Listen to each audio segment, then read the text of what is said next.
എൻ്റെ പ്രിയപ്പെട്ട സഹോദര സഹോദരി, നീ ചിന്തിക്കുക, നിന്റെ ഉള്ളിൽ നീ ഏറ്റ മുറിവുകൾ അതെവിടെ നിന്നാണ്?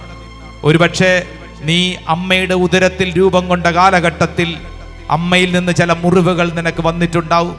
കുടുംബത്തിലെ ദാരിദ്ര്യവും വേദനയും കഷ്ടപ്പാടും നിന്റെ ഉള്ളിൽ വിഷമങ്ങൾ ഉണ്ടാക്കിയിട്ടുണ്ടാവും.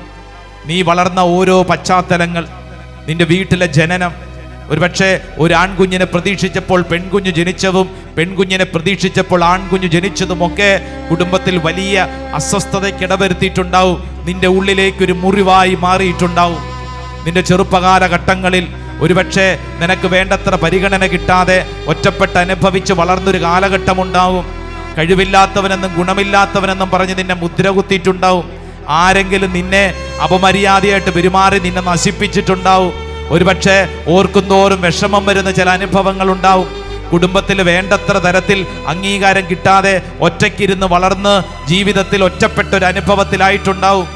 ആർക്കും എന്നെ മനസ്സിലാകുന്നില്ല എന്ന് കരുതി ജീവിതത്തിൽ വിഷമിച്ച ഓരോ അനുഭവങ്ങൾ ഉണ്ടാവും. വളർച്ചയുടെ പടവുകളിൽ സ്കൂൾ കോളേജ് കാലഘട്ടങ്ങളിൽ വേണ്ടത്ര രീതിയിൽ പഠിക്കാനൊന്നും പറ്റാത്ത വണ്ണം ഒരുപക്ഷെ ഏതെങ്കിലും തെറ്റിദ്ധാരണയുടെ പുറത്ത് ജീവിതത്തിൽ താളം തെറ്റിയവരുണ്ടാകും. സമർപ്പിച്ച് പ്രാർത്ഥിക്കുക.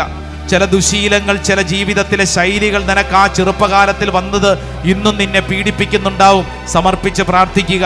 ചെറുപ്പകാലം മുതലുള്ള ചില ദുശീലങ്ങൾ അതെത്ര കുമ്പസാരിച്ചിട്ടും വിട്ടുമാറാതെ ചിലരെ പീഡിപ്പിക്കുന്നുണ്ടാവും. സമർപ്പിച്ച് പ്രാർത്ഥിക്കുക.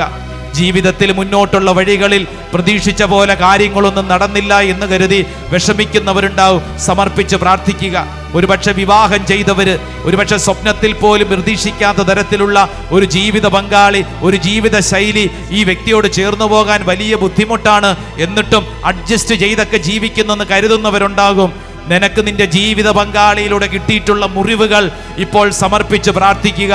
ഇന്ന് നീ ആയിരിക്കുന്ന അവസ്ഥയിൽ നിന്റെ സ്വസ്ഥതയും സന്തോഷവും നശിപ്പിക്കുന്ന ഓരോ അനുഭവങ്ങളും, കയ്പ് നിറഞ്ഞ അനുഭവങ്ങളും യേശുവേ യേശുവേ തിരുവിലാവിൽ നിന്നൊഴുകുന്ന തിരിച്ചോരത്തുള്ളിയാൽ കഴുകണമേ.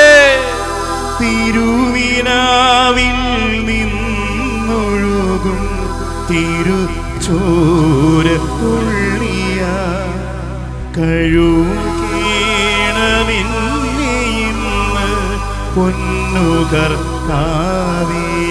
യേശുവേ പ്രാർത്ഥിക്കുന്നു. നിന്റെ മുറിവുകൾ മനസ്സിലാക്കുന്ന ഈശോ, നിന്റെ ജീവിതത്തിലെ സങ്കടങ്ങൾക്ക് ഒരു ഉത്തരം നൽകുന്ന കർത്താവ് നിന്നിലൂടെ ചില കാര്യങ്ങൾ ഈ ദേശത്ത് പ്രവർത്തിക്കുന്നു. സ്തുതിച്ച് പ്രാർത്ഥിക്കട്ടെ. ദൈവത്തിന്റെ ആത്മാവ് ഓരോ വ്യക്തിയിലും ഇടപെടട്ടെ. ആരാധന ആരാധന ആരാധന ആരാധന ആരാധന ആരാധന.